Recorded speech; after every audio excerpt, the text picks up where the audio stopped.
15 ақпан мен 5 сәуір аралығында бағаның қалай өзгергенін көруге дайынсыздар ма? Элантра 15 ақпан күні алынған прайс бойынша ең қымбаты люкс комплектациясы 12 миллион 190 мың дейді. Ал бүгінгісін көруге дайынсыздар ма? 13 миллион 490 мың теңге дейді. 1 миллион 300 мың теңгеге қымбаттап кеткен ба мынау?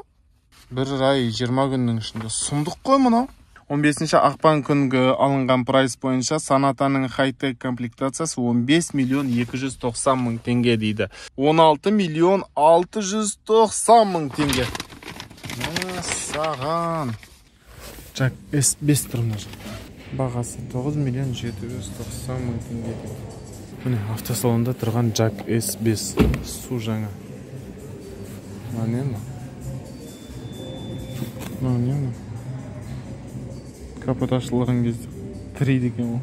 Өзі қытайский болса, өзі қазақстанский сборка болса, неге түгі болады бұл машинада? Міне, краскасы сатырдағы. Салоннан шықпаған машина. Салонда тұр. Автосалонда тұр. Lada X-Ray Cross.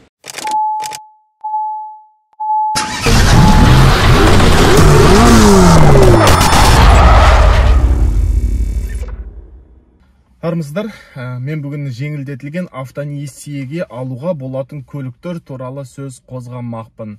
Жалпы бұл осы айдың соңына дейін басталуы тиіс бағдарламаның өз көлікке деген арнайы талаптары бар. Яғни, ең бірінші талап бұл Қазақстанда жасалған болуы шарт.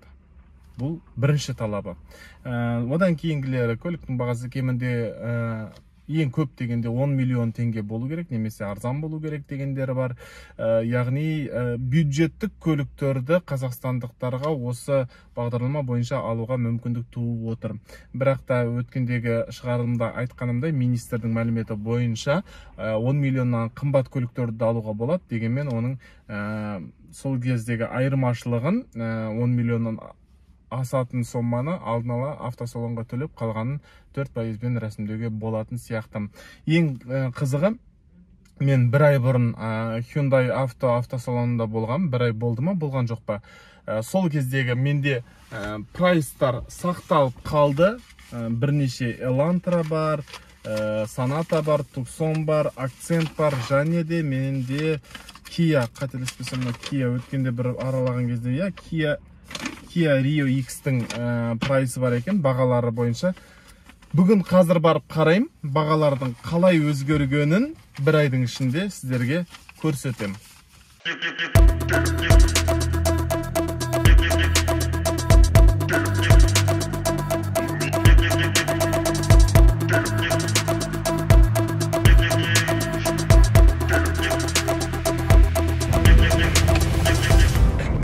Hyundai. Жерде Lexus бар. Lexus'қа бізді развитияр 4%-бен баса жолама дейді ғой, жолама дейді.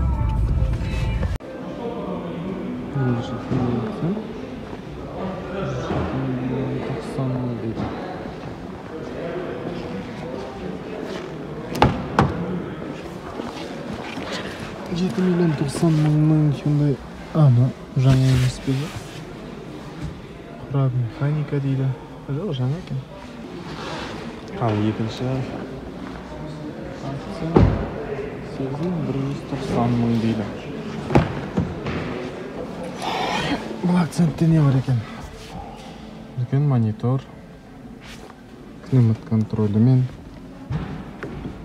құрабы автомат. Жаңартылған панель.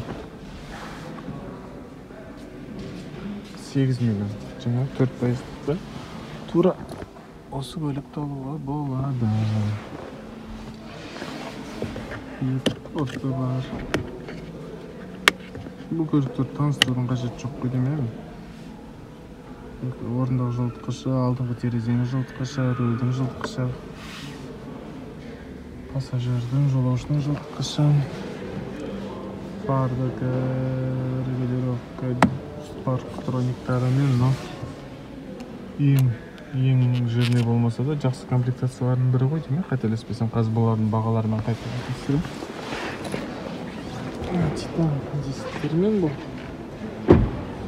7 миллиондық жаңағы темір дисктермен тұр екен.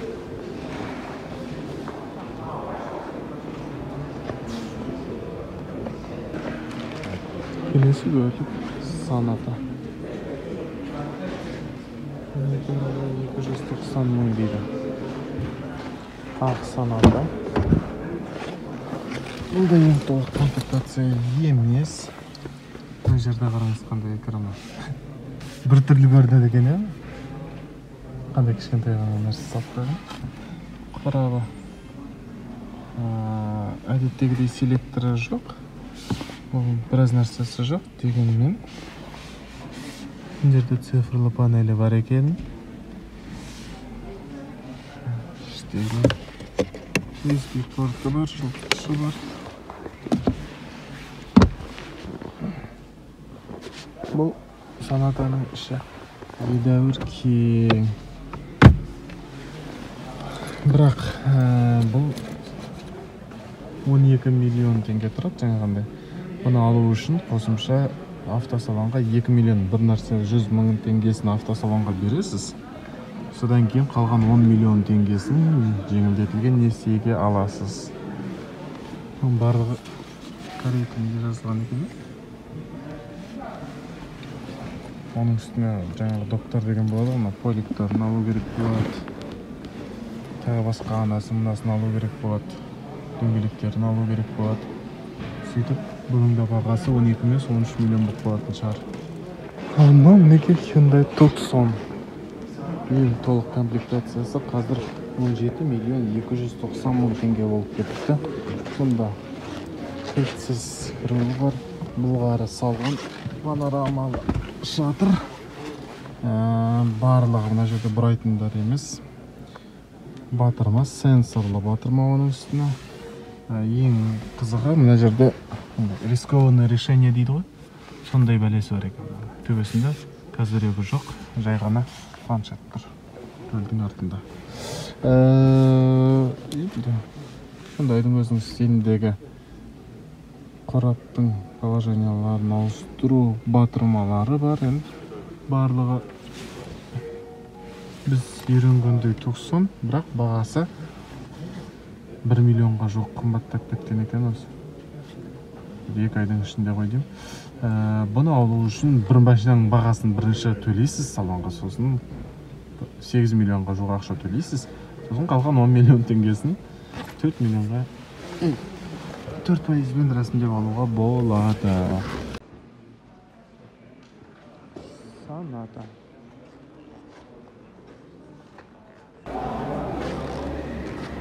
Hyundai Creta. Тура бағасы 9 миллион 990 мың теңге. Бесключевой доступы бар. Шүберек салоны бар. Үлкен мониторы. Кретаның классынан жарайды. Тречагай. Күш стартпен. Бір түрлі кішкентай сияқты болып көрінеді екен. Бірақ жаңағы бюджетный вариант 10 миллион теңгеге еркін алуға болатын көліктің түрі.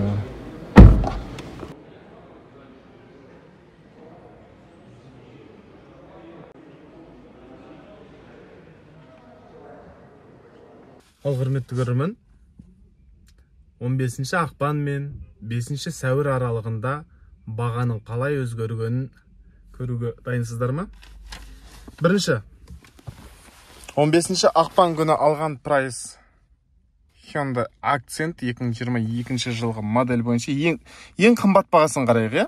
Ең қымбат бағасы ол кезде Elegance деген комплектация 1.6 мен 6 сатылы автоматты қорабымен 7 миллион 790 мың теңге болыпты тура сол кезде. Менің жаңа ғана алған прайсым бойынша, мінекей, тура сол көлік Accent 2022 жылғы дейді. Сәл енді несінде өзгерістер бар. Бұл жерде тура сол көлік 8 миллион 190 мың теңге. Яғни 400 мың теңгеге жуық қымбаттапты Hyundai Accent.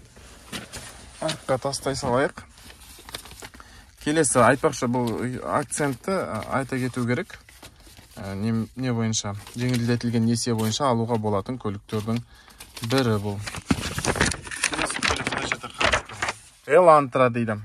Бұл 15-ші ақпан күні алынған прайс бойынша ең қымбаты люкс комплектациясы 12 миллион 190 мың дейді.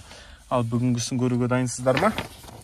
Тура сол Элантра 5-ші ақпан күні 13 миллион 490 мың теңге дейді. 1 миллион 300 мың теңгеге қымбаттап кеткен ба мынау? 1 миллион 390 мың теңгеге Элантра қымбаттап кетті. 2 ай болған жоқ әлі. 1,5 айдың ішінде. 1 ай 20 күннің ішінде. Сұмдық қой мұнау. Бұның айтпақшы базалық комплектациясы міне қазіргі 9 миллион 190 мың, енді бұл механикалық қораппен базалық комплектациясында, старт комплектациясында алуға болады. Базалық комплектациясының өзі 9 миллион 190 мың ең арзаны. Өткенде болыпты 8 миллион 390 мың. Элантра жаман қымбаттап кетті. Жарайды. Келесі қандай көлік түсер екен? Айтпақшы менде бұл жерде Крета жоқ. Саната дейді, Саната. Мінекей, Саната. 15-ші ақпан күнгі алынған прайс бойынша Санатаның хай-тек комплектациясы 15 миллион 290 мың теңге дейді. Так, Саната міне тұр. 5-ші сәуір күні 16 миллион 690 мың теңге. Саған. Сонда қара. 1 миллион 400 мың теңгеге қымбаттапты Hyundai Sonata. Hyundai дейміз ғой. Hyundai Sonata 1 миллион 400 мың теңгеге қымбаттап кеткен. Не сұмдық мұнау? 4% қалып алыңдар көліктерді. Келесін көрейік. 15-ші ақпан күні алынған Tucson дейді. Ең қымбаты 16 миллион 190 мың теңге. Қазір Tucson 17 миллион 290 мың теңге хай-тек, ең люкс комплектациясы. Хай-тек Tucsonға люкс деген комплектация қосылды ғой, ең жирный деген. Сол бойынша мынайға 16 миллион 190 мыңнан 17 миллион 290 мыңға өсіпті. 1 миллион 100 мың теңгеге қымбаттапты ең жирный комплектациясы. Қалай жалпы бағалар көңілдеріңізден шығып жатыр ма? Ары қарай басқа камерамен түсіруге мәжбүрмін. Себебі iPhone қысып кетті. Біз Kia'ға келдік. Қазір Kia'да не бар екенін көрсетемін. Kia Motors дейді. Жак бар, бұл жерде Kia бар. Мына жерде бос орын бар екен. Қоя салайық. Қаз барып көреміз. Kia'да сәл басқашалау екен. Kia Cerato 10 миллион 90 мыңнан басталады екен. Турамна машина 12 миллион 690 мың теңге тұрады дейді. Бұл көліктерді жаңағы айтқандай Қазақстанда құрастырылған. Алуға болады 4%-бен тек сәл ғана дегенде 2 миллионнан астам автосалонға төлеу керек боласыздар. Cerato бұрынғыдан біраз өзгерген, негізі қазір сәл ұзарған. Орын көп, жеткілікті, ыңғайлы көлік. Әрине тура мынау K5 болмайды ғой. Kia K5 13 миллион 90 мың теңгеден басталады екен. 15 миллион 590 мың теңгеге дейін барады.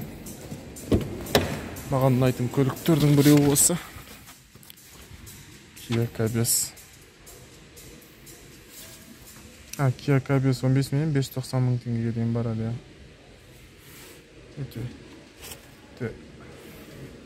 Өте әдемі машина. Үлкен монитормен.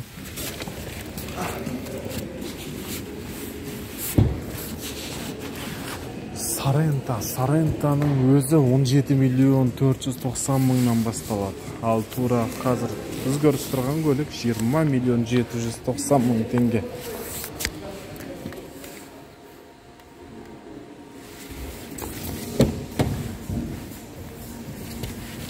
Өте әдемі көрінеді екен осы аранта.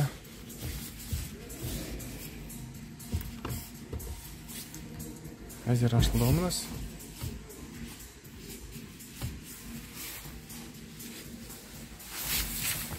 Жеті орындық. Бірақ бұған бұл 10% алу мүмкін емес дей салайықшы, бастыра тұрмай. Сосын саул деген 5 жыл кепілдікпен сатылады екен. Селтос.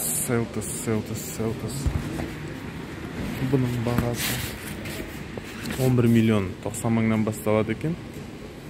11 миллион 367 мың дейді бұрынғы көлік. Бұл толық комплектациясы емес. Экранын қараңыз. Не мұна? Бұрын Т-300 болушы еді ғой, ойнайтын со сияқты. Өтер келгеннен кейін бұл көліктерді өсті және ең көп танымал мынау 8 миллион 190 мыңнан басталады екен. 10 миллион 747 мың.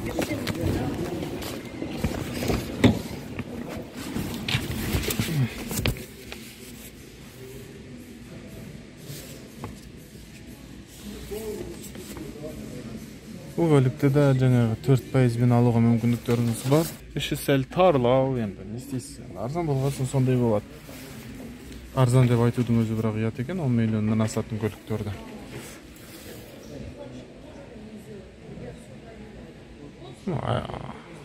Алып қосып айтатын жоқ сияқты бұл көліктердің бұрын. Қорабы автомат. Rio X-Line бар ғой айтпақшы. Бұл көліктерді көру керек еді ғой.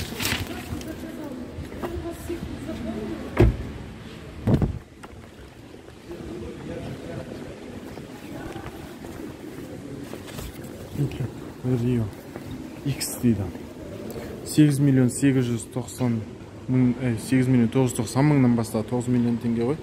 Мұна 9 миллион 890 мың теңге тұрады екен. 5 жыл гарантия береді. Kia көліктеріне қызыл орындығы бар екен, ішінде қызыл окантовкасымен. Бұны да 4%-бен алуға болады. Бұл енді сәл ыңғайлырақ сияқты. Себебі артық хэтчбек болғандықтан орын көп бола ма деп ойлап тұрмын. Қорабы автомат, іші Риоға, Kia Rio, қарапайым Риоға қатты ұқсайды екен. Бірақ кең, сәл кеңдеу көрініп тұрмаған. Базалық толық комплектациясының жерде шынтақ қойғышы, шынтақ тірегіші, біраз нәрсесі бар. Бірақ бұнда жоқ екен. Айтпақшы мен сенбегенмен мына жерде кейбір адамдарға алу мүмкін көлік бар ғой. Kia Picanto деген. Қазақстанда жиналған екен өзі. 7 миллион 590 мың теңгеден басталады тек мұна. Тура мұна көлігін 8 миллион 590 мың дейді. Ішіне отырсам сиям ба екен мен? Отырып көрейік. Сияды екен. Мынадай мониторы бар. Қорабының түрін қара. 18 шақырмада не бар екен мұның артына. 3 адам сыймайды мынаған.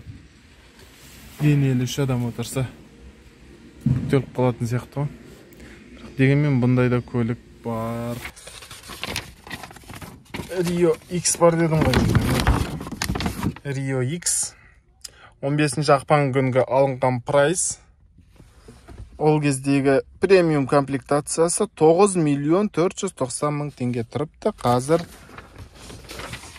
бүгінгі алынған бойынша 10 миллион 690 мың теңге, 1 миллион 200 мың теңгеге қымбаттап кеткен ғой мына.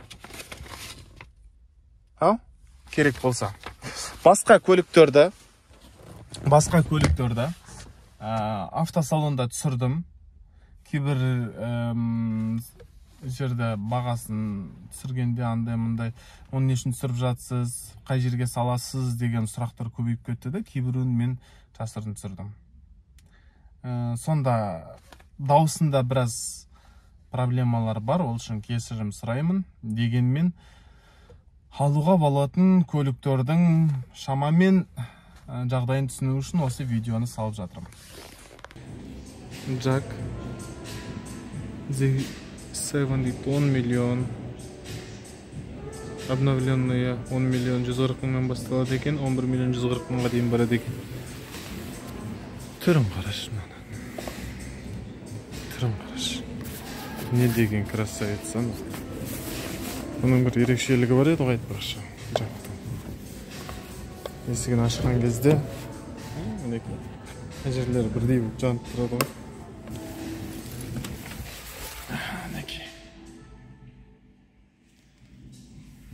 Tesla панель. Жерде монитор тұр. Білмеймін, жақтарда да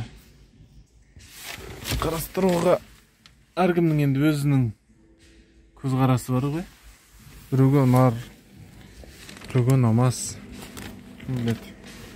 Бұларда да резинке полипті бөлік сатып алатын сияқтысың ғой, мына жерге төселмепті.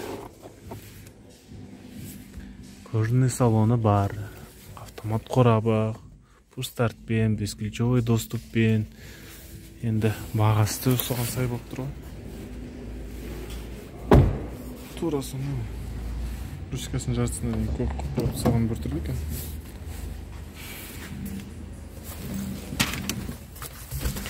Білмеймін, маған ыңғайлы көлік көрінеді.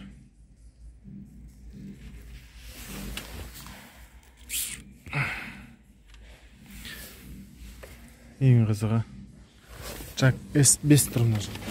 S5-ті көрейікші. Jack S5.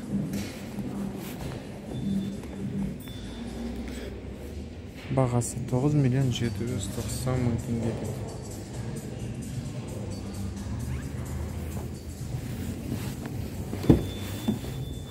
Бір нәрсе байқап тұр. Бір нәрсе байқап тұрмын бұл көліктен. Қазір менеджер басқа жаққа қараған кезде көрсетем сіздерге. Автосалонда тұрған көлік қой. Автосалон. Жактың ресми салоны. Тұшына. Так, келе жатырған шыққан.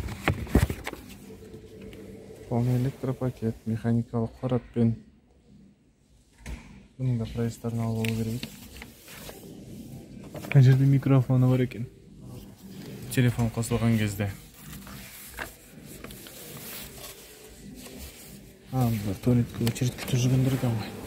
Міне автосалонда тұрған Jack S5 су жаңа. Не ма?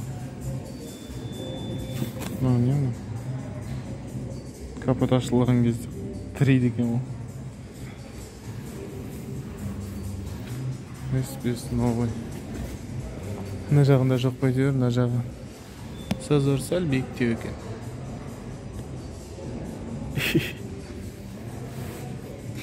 Өзі қытайский болса, өзі қазақстанский сборка болса, не күтуге болады бұл машинадан? Жарайды. Енді мынасы болмайды енді. Салоннан шыққан жоқ, ана краскасы шыққан. Салоннан шықпаған, ама көліктің краскасы жоқ деген болмайды ғой.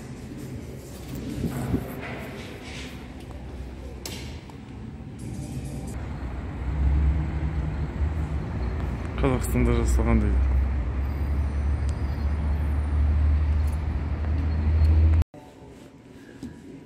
Lada Vesta. Ең қызығы. Қайда кетті? Жаңа жерге Lada деп жазылып еді. Lada Vesta бұл кейбіреулері Қостанайда қарастырылған, кейбіреуі Ресейде құрастырылып әкелінген дейді. Біз Ресейде құрастырылған 4%-мен ала алмаймыз, тек қана Қазақстанда құрастырылғандары керек. Бірақ та бұлардың қазір Renault-дан алатын көп қосалқы бөлшектері жетіспей жатыр. Олардың көмегінсіз, оларсыз көлік шығару Ресей үшін қиындап жатыр. Сондықтан әрі қарай қалай болары белгісіз. Енді Lada Vesta'ның барлықтарыңыз білетін шығарсыздар. Ресейдің қазіргі бет көстер модельдерінің бірі болып тұрады. тағдыр қалай болар белгісіз.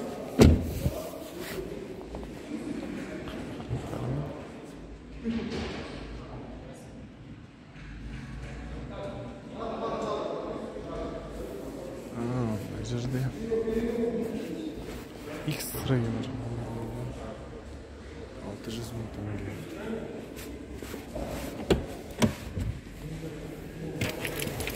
Стилі жаңағы Фестаға ұқсайды екен, міне осындай. Мына X-Ray деп, Cross деп жазылады екен. Мәссаған. Яндекс Авто дейді. Сен скоро істемей қалатын шығарсың,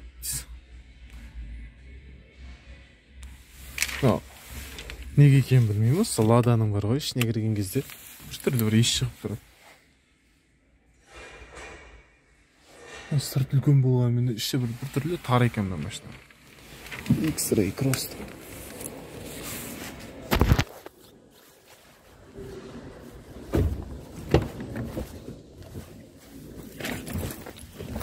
Ой, мына иығыма түсіп тұр ғой.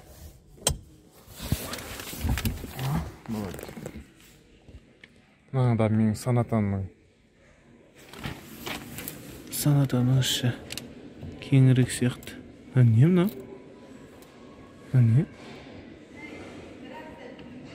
Краскасы түсатыр да бар. Салоннан шықпаған машинам. Салонда тұр. Лада X-Ray Cross деп.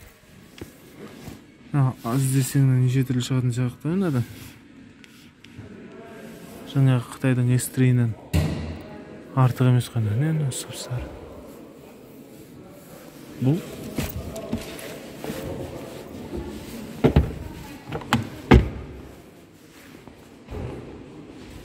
автосалонда тұрған. Лада X-Ray Cross. Гранта 7,5 миллион теңге дейді. Бұның да қазір Қазақстанда құрастырылған модельдері бар, және Ресейде құрастырылған түрлері бар. Енді автомат қораппен. Бұның да ішінде бір түрлі иісі бар екен. Таксистерға арналған қалташа ғой, таксовать еткен кезде. Сосын ана жақта тура осындай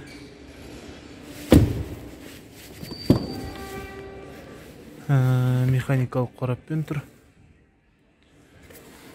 Таксистердің машинасы сияқты болып көрінеді, білмеймін неге екен. Nexia R3 дегендер бар ғой, Largus Cross дейді.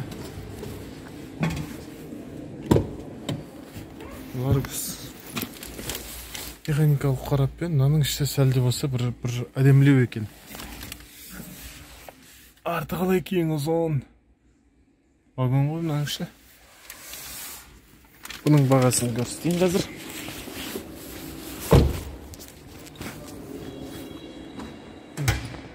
Largus Cross 9,915,000 теңге дейді.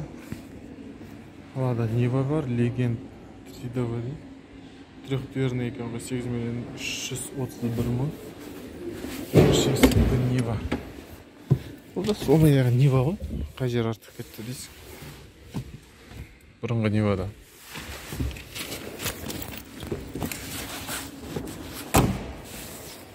Дауысы қалай жамады дейсің. Vesta SV дейді. Vesta SV. Коммуникациясы сәл нашарлау екен, механикалық қораппен. Магнитоласы мынада екен. SV-ның бағасын қазір көрейік. SV-ның бағасы 9,505,000 дейді Cross. Өздеріңіз байқадыңыздар, автосалонның ішінде түсірілген видеолардың біразы кейбіреуінің дауысы өте нашар екен. Ол жақта өте шулы болды, шум болды. Сондықтан басқа телефонға түсірдім. Мынау итаяқ қызып кетті. Басқа телефонға түсірдім. Күнделікті түсіріп жүрген телефонға түсіремін. Ол телефонның неге екенін түсінбедім. Аккумулятор қызып, суығанша видео түсірмеймін деп тұрып алды. Сондықтан басқа телефонға түсіруге тура келді. Сапасында біраз өзгеріс болуы мүмкін. Оның үстіне даусында біраз кінәрат қателік болуы мүмкін. косяк. Осы енді бұл видеодан сіздер автосалоннан алуға болатын көліктердің шамамен 4%-бен алуға болатын көліктердің шамамен қандай екенін түсіндіңіздер деп ойлаймын. Оның ішінде Акцент бар, жаңағы Рио бар, Шевроледен Кобальт пен Нексия бар екен, Гранта бар. Бірақ бұл жерде ерекшелеп айту керек, қазір мен нақты видеода білмей тұрмын қалай дауысы шыққанын. Менеджерден Ладаның центрінде жүрген кезде сұрадым, қай жерде жиналған көліктер, мынау нақты көлік қай жерде жиналған деп. Кейбіреуі Қостанайда жиналған деді, кейбіреуі Ресейде жиналған дейді. Өскемендегі зауыттың жабық тұрғанын барлығымыз білеміз. Яғни біз Қазақстанда жиналған көліктерді ғана 4%-бен алуға мүмкіндігіміз бар екен, оны да білеміз. Сосын ВАЗ, жалпы АвтоВАЗ өндірісті тоқтатуға шақ қалғанын да білеміз. Себебі біраз қосалқы бөлшектері шетелден, әсіресе мына Франциядан, Ренодан алатын бөлшектері келмейтіні белгілі санкцияларға байланысты. Сонда Веста қазір қандай жағдайда өндірілетіні белгісіз. Тіпті мынау Ниваны да, Гранта мен Ниваны ғана соңғы уақытта шығаруды әлі жалғастыра береміз деді ғой деймін.